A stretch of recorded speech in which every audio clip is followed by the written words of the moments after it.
Ici, je vais vous montrer comment aller récupérer les formulaires de consentement pour l'envoi aux parents. Donc, quand vous allez avoir reçu votre message, vous allez avoir ici Faire remplir. Donc, c'est ici qu'on va trouver le lien pour aller chercher les fameux formulaires de consentement. Donc, on clique simplement sur le ici. Ça va vous ouvrir votre navigateur et possiblement, si vous n'êtes pas connecté déjà à votre Office 365 en ligne, vous allez être invité à vous connecter. Donc, vous allez devoir entrer votre adresse commission scolaire au long, votre adresse à vous, et ensuite, vous allez être invité à rentrer votre mot de passe et vous allez pouvoir, à partir de là, cocher, maintenir la connexion afin de ne pas avoir à rentrer cette information-là à chaque fois. Donc, une fois que vous êtes connecté, vous allez arriver directement dans le dossier de votre établissement avec la liste des fichiers de consentement.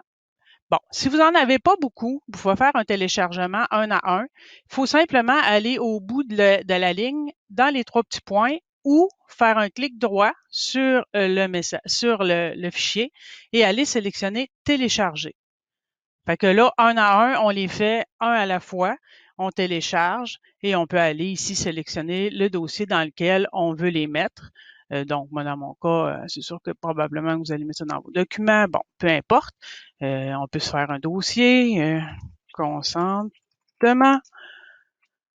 Puis là, aller simplement enregistrer. Ça, j'imagine que vous savez déjà comment faire. Dans le cas où vous avez plusieurs fichiers, si vous en avez 7, 8, ça peut être long de les faire un à un.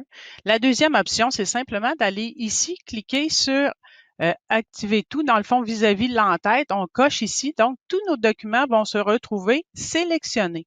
On va aller ensuite dans l'entête, juste ici en haut, et retrouver télécharger.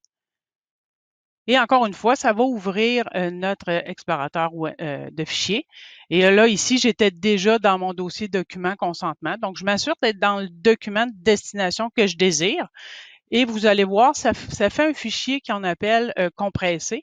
Donc, on va faire enregistrer. Une fois que l'enregistrement a été fait, on peut ouvrir le document. Donc, on va ouvrir directement dans Windows ici. Et à partir de là, vous pouvez simplement décider que moi, ce que je fais habituellement, c'est que je remonte à la racine et je vais faire simplement un clic droit sur mon fichier compressé, puis je vais aller ici, cliquer sur Extraire tout. Bien sûr, il va me proposer de me le mettre dans le dossier OneDrive, donc si je ne veux pas l'avoir dans un sous-dossier, je vais retirer la portion extrême, donc je vais sélectionner seulement mon dossier dans lequel je veux qu'il soit extrait et je clique simplement sur Extraire. Bien sûr, j'avais un fichier déjà parce que je l'ai fait tantôt, donc dans mon cas, je vais remplacer. Et là, vous allez voir vos fichiers décompressés. Vous pouvez maintenant supprimer le fichier d'archives et vous pouvez, à partir d'ici, envoyer vos courriels, les ajouter dans vos courriels facilement. J'espère que cette petite capsule vous aidera. Sinon, vous pouvez communiquer avec moi si vous avez besoin de support à ce sujet.